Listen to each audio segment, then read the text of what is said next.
तब मैंने देखा कि एक हाथी के 2 सूंड हैं और ये देखकर मेरे आश्चर्य का ठिकाना ना रहा। फिर अर्जुन ने बताया कि हे वासुदेव, मैंने एक पक्षी को देखा जिसके पंखों पर वेद की ऋचाएं लिखी हुई थीं। वह मरे हुए जानवर का मांस खा रहा था।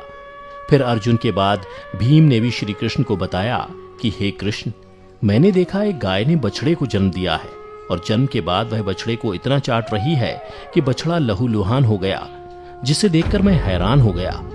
भला कोई माता अपने बच्चों के साथ ऐसा कर सकती है? उसके बाद श्री कृष्ण ने सहदेव से पूछा, सहदेव तुम बताओ, तुमने वन में क्या देखा?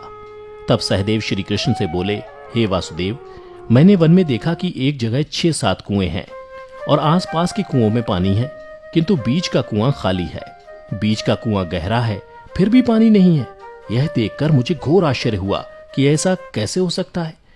उसके बाद नकुल ने कहा, हे नारायण, जब मैं वन में भ्रमण कर रहा था तो मैंने देखा कि एक पहाड़ के ऊपर से एक बड़ी सी शिला यानी पत्थर लुढ़कती हुई आती है और कितने ही वृक्षों से टकराकर उनको नीचे गिराते हुए आगे बढ़ जाती है, परंतु उस विशालकाय पत्थर को कोई भी वृक्ष उसे रोक ना सका। इसके अलावा वह शिला कितनी ही अन्य शिलाओं के साथ टकराई, पर फिर भी वह रुकी नहीं। अंत में एक अत्यंत छोटे पौधे का स्पर्श होते ही वह स्थिर हो गई। फिर युधिष्ठिर श्री कृष्ण से बोले, हे वासुदेव, हम 5 भाइयों ने जो कुछ भी वन में देखा वो आपको बता दिया, कृपया कर इसका अर्थ बताइए।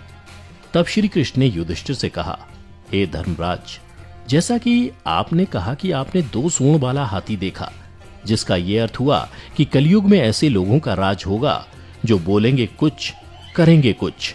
कलयुग के शासक अपनी प्रजा की सभी तरह से शोषण करेंगे। उनके मन में कुछ और होगा और दिखावे के लिए कुछ और करेंगे।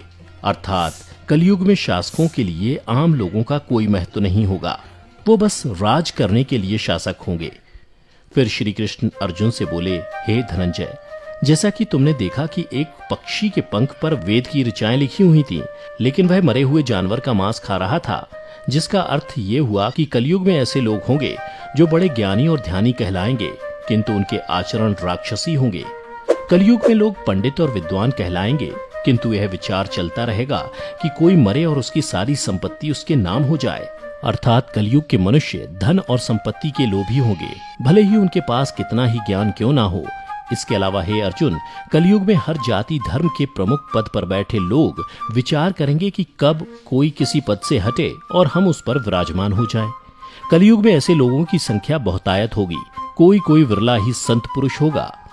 अर्जुन के बाद श्री कृष्ण भीम से बोले, हे गदाधर, जैसा कि तुमने देखा कि एक गाय अपने बछड़े को इतना चाटने लगी कि वो बछड़ा लहूलुहान हो गया, अर्थात कलयुग की माता अपनी संतानों पर इतनी ममता बरसाएंगी कि बच्चों को खुद का विकास करने का मौका ही नहीं मिलेगा, जिसके कारण मोह माया में पड़कर वे बर्बाद हो जाएंगे।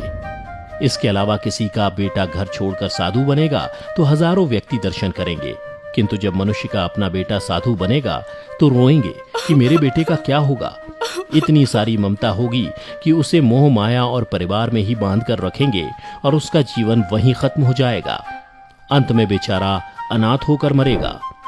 भीम जब श्री कृष्ण के जवाब से संतुष्ट हो गए, तब भगवान श्री कृष्ण ने सहदेव से कहा, सहदेव, जैसा कि तुमने बताया कि तुमने वन में 5-7 भरे कुओं के बीच एक कुआं एकदम खाली देखा, जिसका अर्थ ये हुआ कि कलयुग में पैसे वाले अर्थात धनी लोग अपने पुत्र पुत्री के विवाह में या फिर आलीशान भवन बनाने में लाखों रुपए खर्च कर देंगे, परंतु उनके पड़ोस में ही यदि कोई भूखा प्यासा मर रहा होगा तो वह उसकी कोई सहायता नहीं करेंगे। भले ही उनका अपना ही सगा भूख से मर जाएगा, लेकिन वो देखते रहेंगे।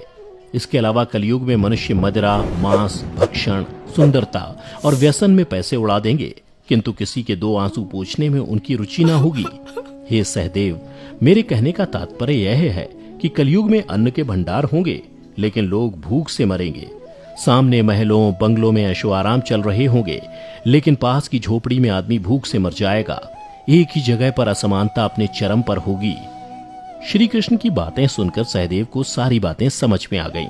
तब श्री कृष्ण ने नकुल से कहा, नकुल, जैसा कि तुमने बताया कि वन में एक बड़ी सी चट्टान पहाड़ से लुढ़की, किंतु बड़े बड़े वृक्ष और उसके तने उस चट्टान को रोक ना पाए, किंतु एक छोटे से पौधे से टकराते ही वह चट्टान रुक गई, जिसका अर्थ यह हुआ कि कलयुग में मनुष्य का मन नीचे जाएगा, यानी कलयुग के मनुष्यों का जीवन पतित हो जाएगा।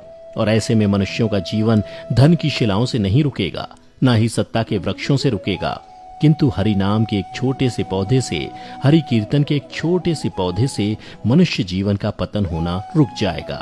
अर्थात कलयुग में भी जो मनुष्य धन के लोभ को छोड़कर हरि नाम का जप करेगा उसे कोई कष्ट नहीं होगा और मृत्यु के बाद उसे परमेश्वर अर्थात मेरे चरणों में जगह मिलेगी।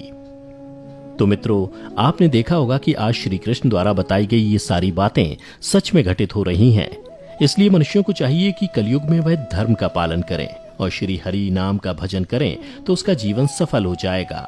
तो मित्रों, उम्मीद करता हूं कि आपको श्री कृष्ण द्वारा कलयुग के बारे में बताई गई ये कड़वी सच्चाई जरूर पसंद आई होगी। अगर पसंद आई हो तो इसे ज्यादा से ज्यादा लाइक और शेयर करें। साथ ही अगर आप हमारे चैनल पर पहली बार वीडियो देख रहे हैं तो ऐसी ही पौराणिक और आध्यात्मिक जानकारी के लिए हमारे चैनल को अभी सब्सक्राइब करें और नीचे कमेंट करके